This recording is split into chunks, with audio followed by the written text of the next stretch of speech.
Welcome to Silverback Syndicate. I'm your host, Xavier. Today I have a special guest, Michael Blake of Offshore Kinetics, based out of Miami, Orlando, pretty much everywhere you need to be, he is there. I'm excited because I respect this individual. This is actually one of our, I think, second or third times meeting face to face. But I've actually been following his program for years. He specializes in the tactical training course down in Homestead, Florida. It is a course that I've sent multiple people to and referred and recommended. I also post him on my page, and I think he is a beautiful resource to use in your executive protection, what would we say, journey. So let me just introduce you. Mike, how you doing today? Good, brother. Thanks for having me. I appreciate it. No, I appreciate you making the time to come here. Yeah, I know you weren't here. Also, with the schedule being what you have, yeah, it's actually a big deal that we were able to yeah, connect. yeah. Both of us. Yeah. So I definitely appreciate that. But how I want to start off this segment Hmm. is basically with introducing you to the audience and letting them know a little bit more about yourself and your resume. Okay. Uh, my name is Mike. I'm from New England. I've been in Florida for a few years now. I got started in the military. I was in the Army from 96 to 2013. I spent a lot of time in Iraq, about 4.5 years total time on the ground in Iraq, mostly Baghdad with some work in Mosul. I started out on Abrams tanks and then switched over to the reconnaissance side, where our job was to infill discreetly, get eyes on whatever our target was, either Al Qaeda, financiers, bomb makers, right? And just keep eyes on them, observe them until we could action in assets to do a cordon and search or kill capture, whatever. Um, when I got out of the army, let me back up. I hit a point in my career where our unit was moving to another post because Congress, they call it the BRAC, they move around military bases every few years, right, to downsize, stuff like that. So my unit was going to Colorado, but my oldest daughter was a senior. Mm-hmm. So I had a waiver to stay in Texas at Fort Hood. That's where I was. And it was funny because I didn't have a unit for 6 months. I'm getting paid a senior staff sergeant in the Army, but I had no job. And, I go to the club and I see these dudes in black and they got duty belts on. And I'm like, what's all this? Because I've bounced before in bars. I got a funny story about how I lost my teeth doing that. And they're like, it was a Texas level 3 security license. You got to take this training X, Y, and Z. And so I'm like, well, why not? Got the training, started working some pretty ratchet spots. Let me tell you.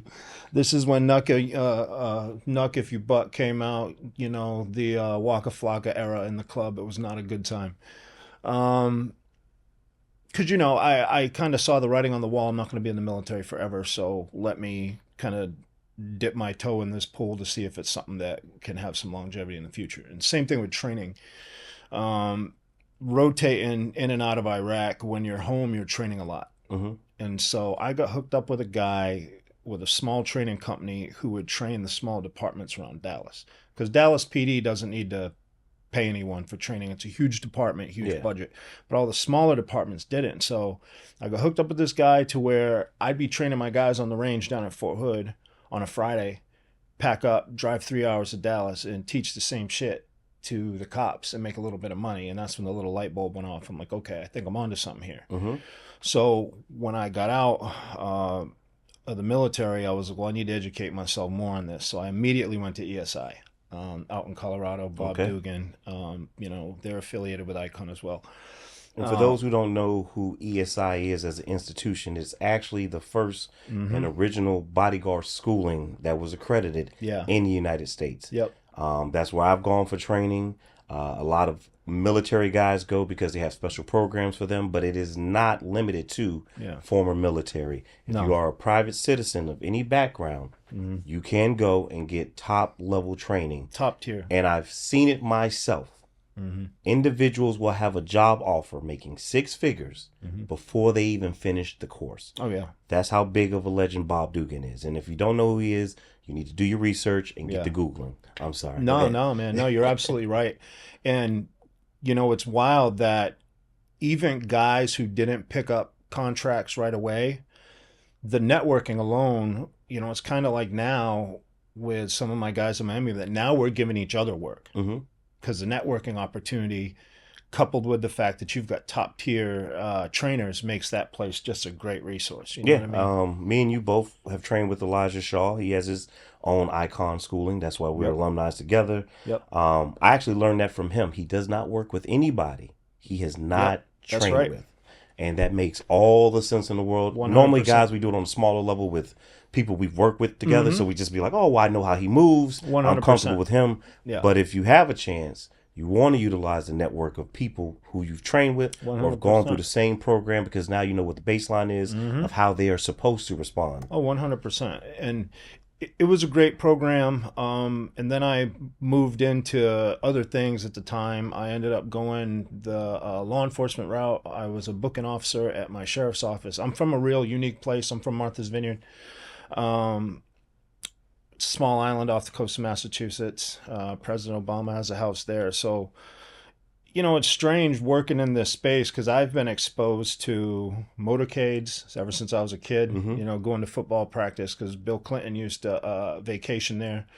And we're trying to get to football practice first thing in the morning, and his motorcade's blocking the road. So now we're running laps, celebrities, stuff like that. So working in the space, there wasn't a lot of, what do they call it, being starstruck, Mm-hmm. which kind of, I would say, give me a little bit of an advantage because I think a lot of guys, once they get into this space, and it's like, whoa, there's the principal. You know what I mean? And it's like, yeah, snap out of that shit, man. Yeah, We got a job to there's do. something going on behind them. Right. But yeah, man, and just been fortunate to build our business up and see it kind of take off. Okay. You All know? right. So, in regards to your schooling, Mm-hmm. okay, I haven't had the schedule opportunity to actually show up. This guy, And he always busy. but the craziest part is I will have an opening. Yeah. When you send me the date, I'm like, all right, as of now, I'm open. And then right when it gets close to it, I always get jammed up with something and I have to fly out. It drives me crazy. Yeah. Because me personally as an EP operator, my niche is not guns. Mm-hmm. It's not my strong point. Right. I've never been a fan of guns. I'm more of a knife person. Right. You know what I mean? Everybody has their own little thing. Right. One of the first things I said to you when we were chatting with each other, I explained, I was like, hey, I'm not, I'm not Sister Soldier with the long arms. You're like, it's okay. Just come. And I remember that because a lot of guys, and I know I'm not the only one, we will see guys training and we'll come up with several ideas of why we don't need to do it or why we shouldn't do it. Yeah, 100%. And one of the biggest flaws that humans have is we're creating variables against what we need because of fear. 100%. I have a fear of showing up to your course and looking bad because I'm competitive. I want to be the best version of me. Totally natural. And I know if I go out there and I'm in front of 20 other guys who probably really do this at a higher pace, they're going to laugh at me.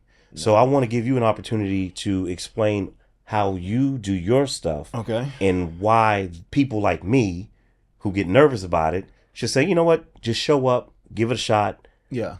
Get it done because it can save your life one day and your client. 100%. What I'll say is that our training is, I'd like to say it's necessary if you're going to work in the EP space, even if you're working unarmed, okay? Because our 3-day workshops are day ones, all pistol.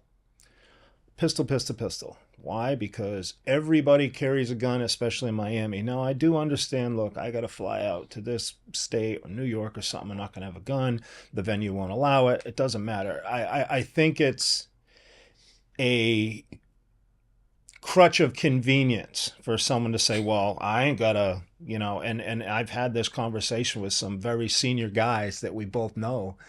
And I'm like, you can't tell me that not being proficient in this is a degradation, so why not always be sharp? Because you never know.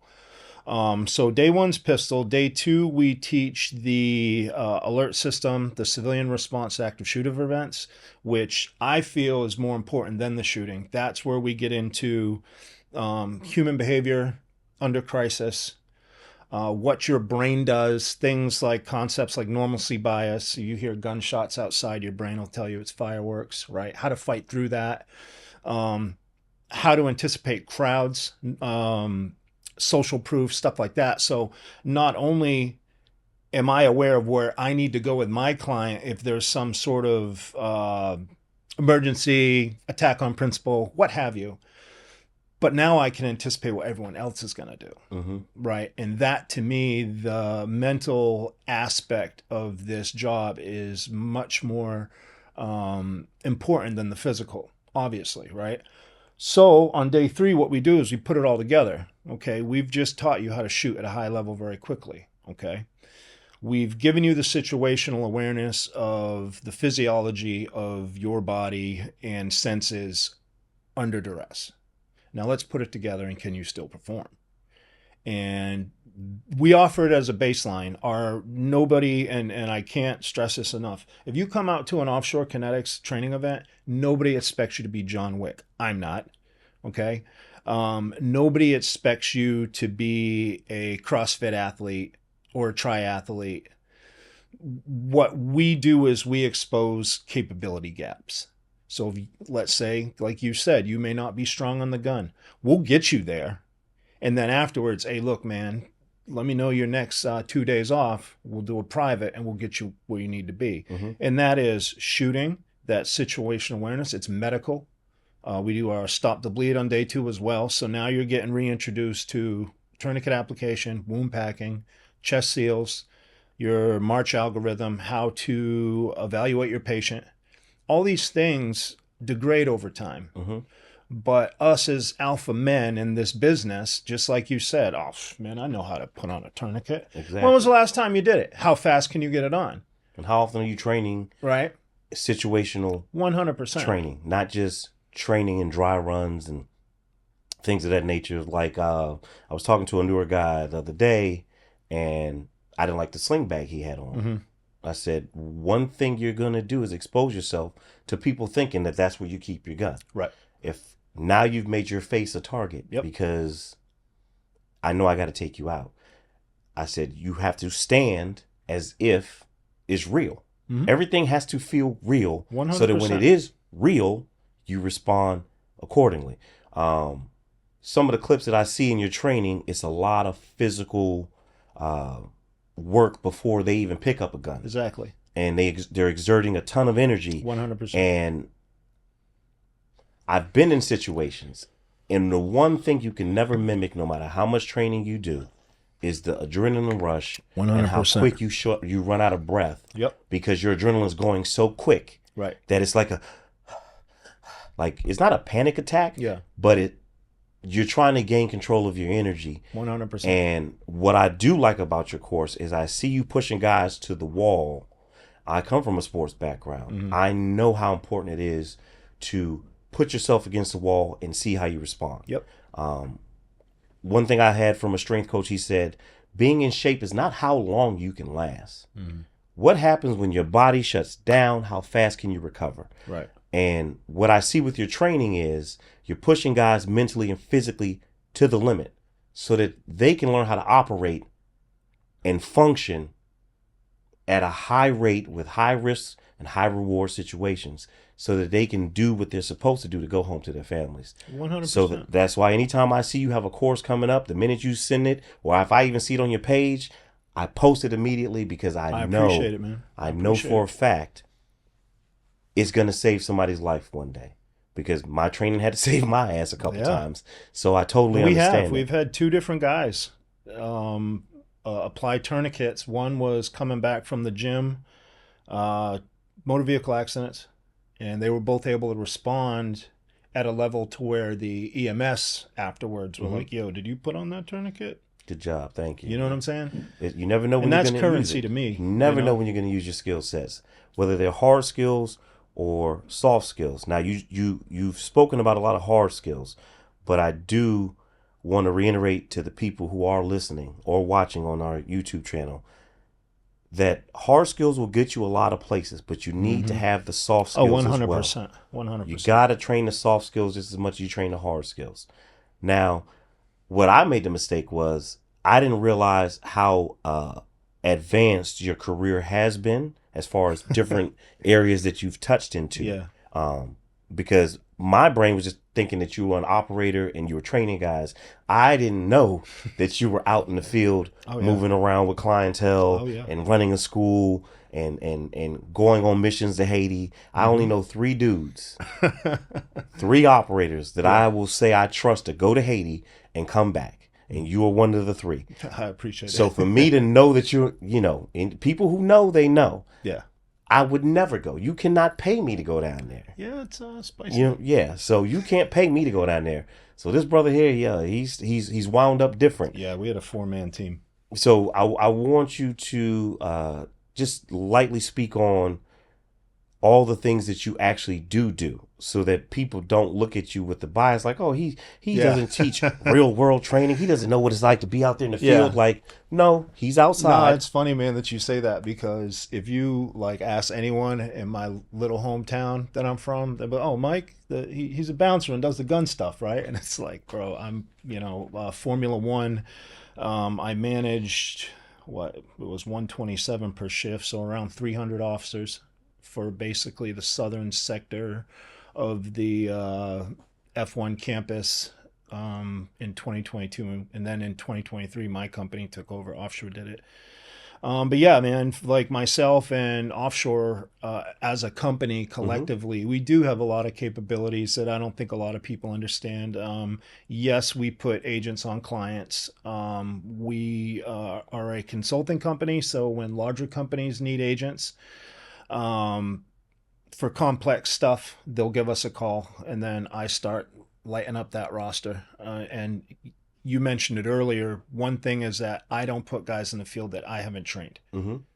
And I'm proud of the fact that because you know a lot of these guys and gals, but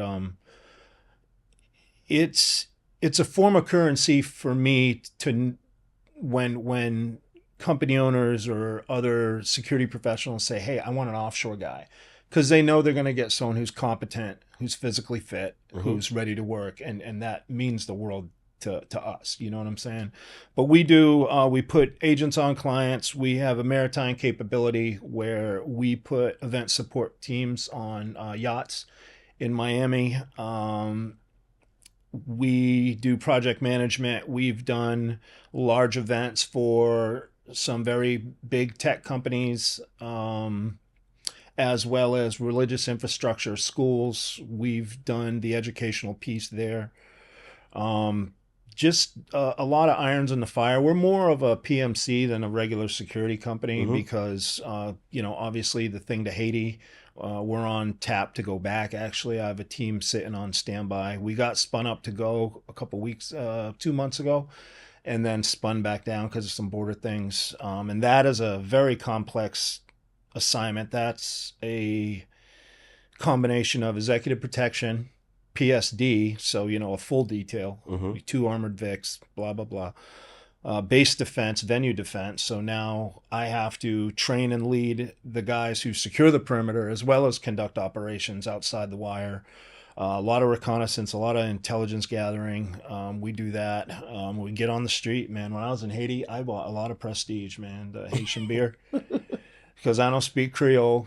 And the first day on the ground, I had a Polaris, which my dumbass, being an American, old cavalry guy, driving around at night, and then I stopped one night, and I'm like, you know what? I'm the only Vic moving around at night, and everybody can hear me. And they can see you. So I stopped that. But no, man, I first got on the ground. I was driving up and down the main road. Everyone's mean mugging. I'm like, oh, shit, how's this going to go down? But very quickly I realized that I've seen that fight before. The Army, we call it counterinsurgency. So Haiti has this gang issue, right? Oh, definitely do. Taking over most of the country, all their critical infrastructure. It's the same thing we saw in Iraq, that these gang members are living amongst the community. So the solution is to separate them from the community. Yeah, using the community as the shield. Exactly. So the first thing I did was I'm like, okay, we're not going to do this mean mug thing. They had like 50 dudes out at a taxi station, but they're all motorcycles. 50 guys at least. Slapping dominoes, drinking Prestige and Babaku, the rum. So I pulled right up in the middle of them. Turned it off, put the keys in my pocket. Prestige? And 3 hours later, hey, Mr. Mike. And I know two of their cousins who are gang members. You know what I'm saying? Mm-hmm. And that goes back to soft skills. Yeah. You know what I mean? I had very little armament out there. So what you see is I was wearing this shirt on day 2. Yeah. What you see is what you get. Yeah. Be authentically you. Yeah. And learn how to read the room. 100%. Just read the room. And bro, a kind word will get you in more places than that tough guy act. And the most important thing you said, you don't even speak Creole. Mm-mm. But you're able to understand body language, social dynamics, read the atmosphere. How are they looking at me? Just have microaggressions, little things like that. Very important. They go a long way. What I want to point out to the audience is not one time did you hear him reference any type of EP work in regards to musical acts.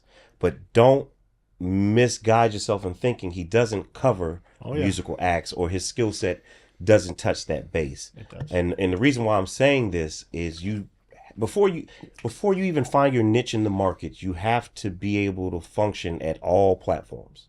Because at the end of the day, whether it's a diplomatic detail, whether it's a high-level threat situation with someone who only the corporate sector knows, or it's a rap artist, some movements will be the same, but advanced work, intel, recognizance, all that is the same. Yep. For every client. 100%. You have to have the same intensity. You have to be just as thorough.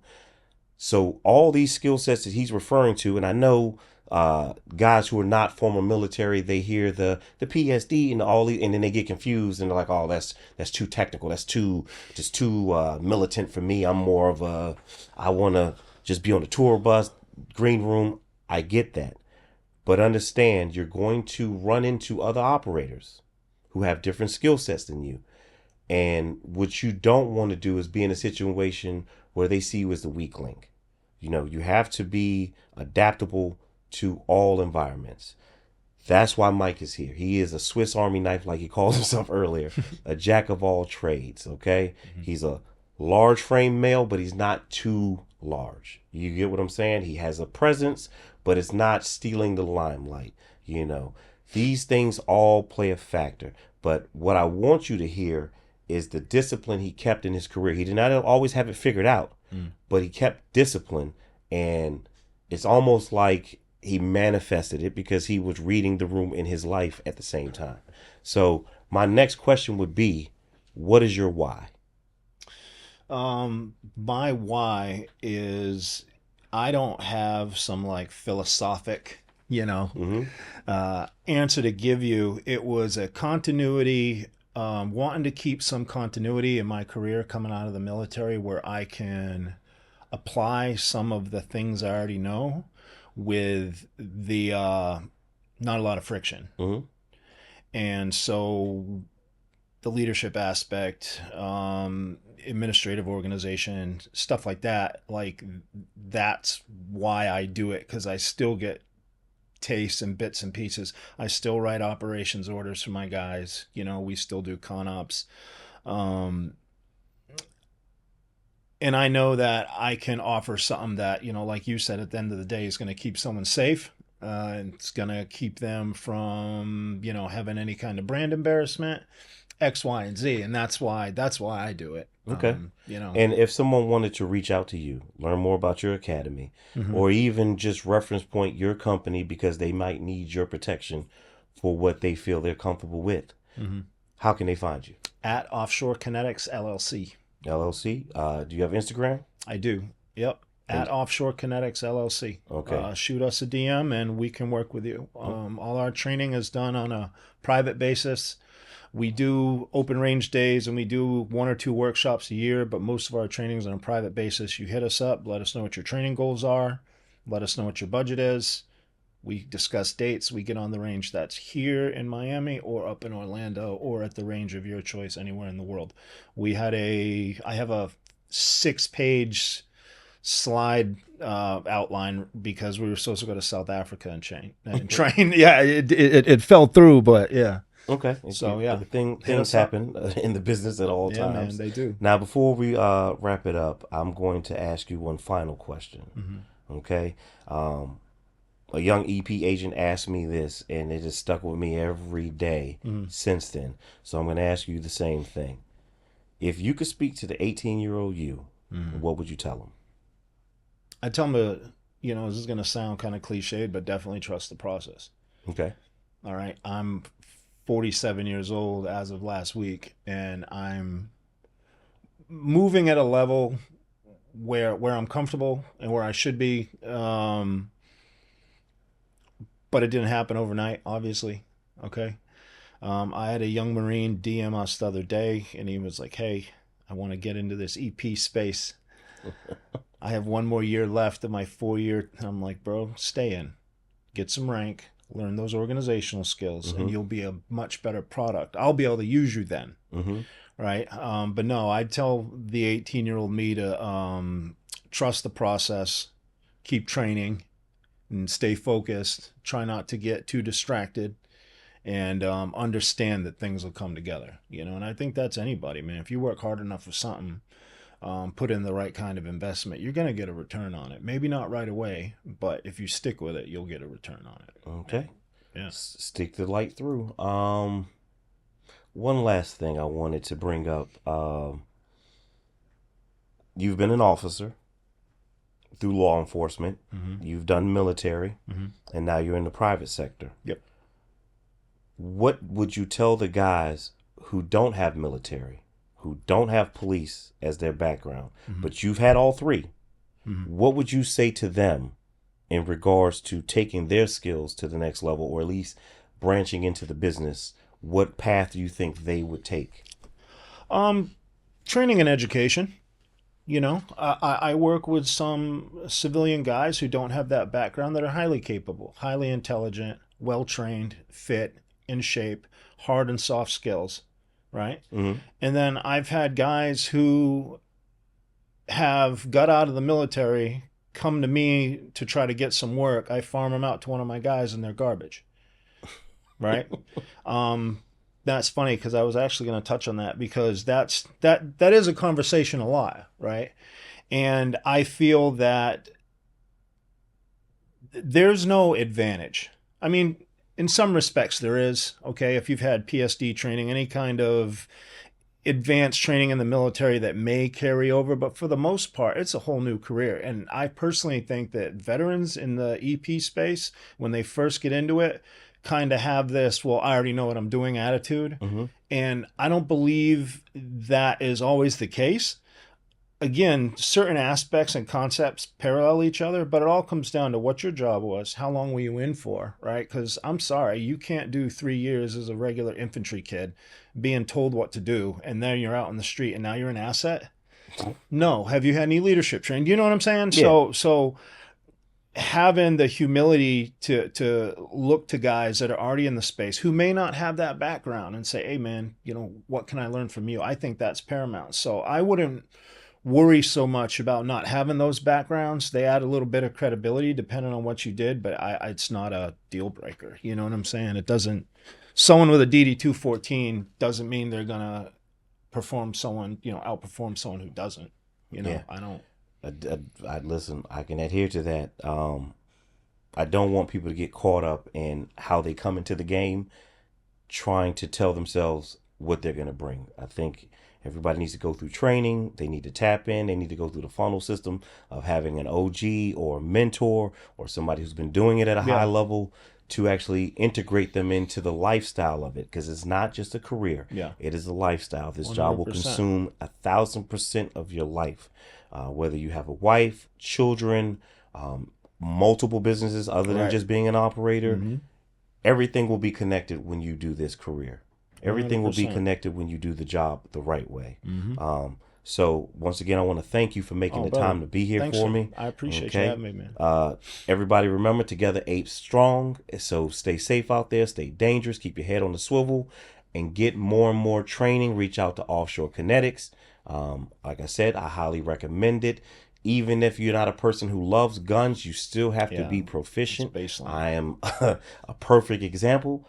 I still go to the range. I still train. It's not my thing. I'm not sniffing the. I don't do that like the Marine guys I don't do that. do. Yeah, well, That's not my not a thing. Marine. Those That's not guys my are weird. thing. So Silverback Syndicate is out. I appreciate you guys. Together, ape strong.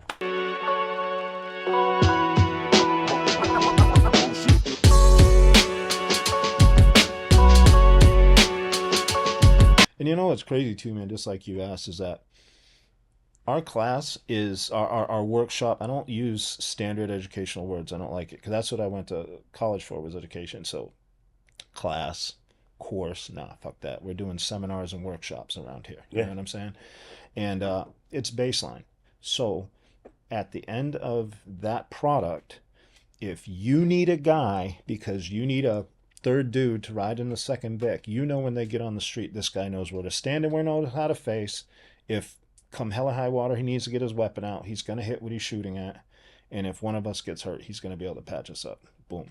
Yeah. And that's very difficult to find guys like that. You know what I'm saying? Like, no, bro, this way. Jesus Christ.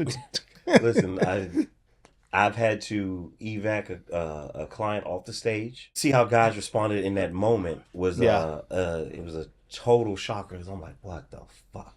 Yeah, man. Like, but you be quick to talk all that tough shit, Mm-hmm. and then when it's time to do your job, your brain is scattered. Well, see that, and that right there, and that's something that I didn't get in the segment. But if you want to edit this in, but through my small independent research in the industry, Mm-hmm. when you have someone who's overly aggressive, that's usually a product of lack of training.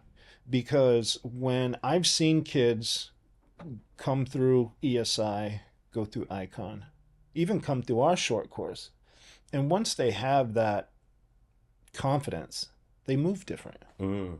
You no longer have to be the big rah-rah dude. Well, like I said, the loudest one in the room is the softest of the bunch. Yeah, man. You know, and that's unfortunate because they're gonna make themselves easy targets to get exposed. Mm-hmm. You see it online. The guys always showing guns and I'm doing it. Can't even do 10 push-ups. No. You know. No, and that's another thing. I am brutal on, like, I don't know why fat dudes is a thing. Yeah. In our industry. I get a lot of shit for it. Yeah, I mean, But, I've seen my weight fluctuate throughout the years, but I've still been able to do the job. Yeah. You know what I mean? Like, Yeah. it wasn't like I was putting on weight just getting fat and can't move. Yeah. Did it affect me on the job? Of course it does. You know, the more weight, the more stress Oh, on your yeah. body. But yeah, And that's another thing I tell dudes too, man. Like, look, just like I said, I don't expect you to be a CrossFit athlete. We did a detail on my client's boat. It was 19 hours long. And none of us had our deck shoes yet. So we were barefoot because you ain't wearing shoes on that teak. Yeah. For 19 hours. And my people don't sit down. Man, I'm telling you. If you're not training and in shape, that's when dudes will be like, hey, man, when I are would you think gonna being get barefoot would make it easier. No. Yeah, the first couple hours. but you know what I The mean? blood flow probably is way different. Mhm. I'm going numb. Oh. Yeah, man, the boat gigs are funny, man. We did that 19-hour gig, and I'm like, oh, I'm not tired.